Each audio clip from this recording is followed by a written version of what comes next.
আহ, সুপ্রিয় দর্শক, আসসালামু আলাইকুম। সো আপনারা দেখতে পাচ্ছেন রঙিন কলা, খাটো জাতের কলা। আর এই কলাটাই কিন্তু আপনারা লাগাবেন, প্রত্যেকটা জায়গাতে আপনারা এটা লাগাবেন। এটা কিন্তু কিছু অবশিষ্ট আছে, আপনাদেরকে আমি বোঝাই। এটা মানে গাছ ছোট থাকতেই কিন্তু মানে কলা মানে আসতে থাকে আর কি, কলা ধরে যায়। সো আপনারা দেখছেন কত সুন্দরভাবে কিন্তু এখানে এই যে নসিমন দিয়ে কিন্তু আপনার এক গাছের সাথে আর এক গাছের মানে কিন্তু আছে মানে সহযোগিতা নেওয়া হয়েছে আর কি।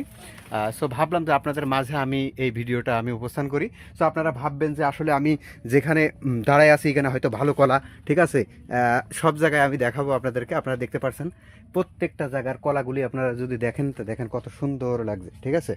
দেখেন এক এক গাছের মানে সহযোগিতা কিন্তু আর এক গাছে নেওয়া হয়েছে সুতলির মাধ্যমে।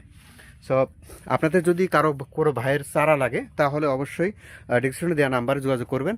আমরা মূলত চারার যে ফিটিংটা আমরা কিন্তু মূলত চারাটা কিন্তু কাটিং করে রাখছি। ইনশাল্লাহ আপনাদের সার্ভিস এবং সুন্দরবনের মাধ্যম দিয়ে কিন্তু আপনাদের মাঝে আমরা এটা পৌঁছিয়ে দেবো ইনশাল্লাহ।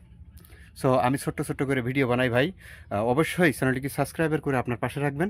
সো আপনার উপকারিতা না আসতে পারলেও অন্য ভাইয়ের হয়তো উপকারিতা আসতে পারে। তো ধন্যবাদ। আজকে মাঠে আসছিলাম, সকাল থেকে ভিডিও আপনাদের মাঝে দেই নাই। অবশ্যই এই ভিডিওটি আমি রাত্রের ভেতরেই কিন্তু আপনাদের মাঝে প্রসেসিং করে ছাড়বো। সো আমার কথা এত সুন্দর হয় না ভাই, কারণ আমি এত সময় পাই না আর এতক্ষণ সুন্দর করে আমি কথা বলতে পারি না। সো যতটুকু পারি কৃষি হিসাবে যতটুকু পারি ততটুকু কিন্তু আপনাদের মাঝে আমি অবস্থান করার চেষ্টা করি। সো ধন্যবাদ, ভালো থাকবেন। কৃষি বিষয় নিয়ে অনেক ভালো আছি। আল্লাহ হাফেজ।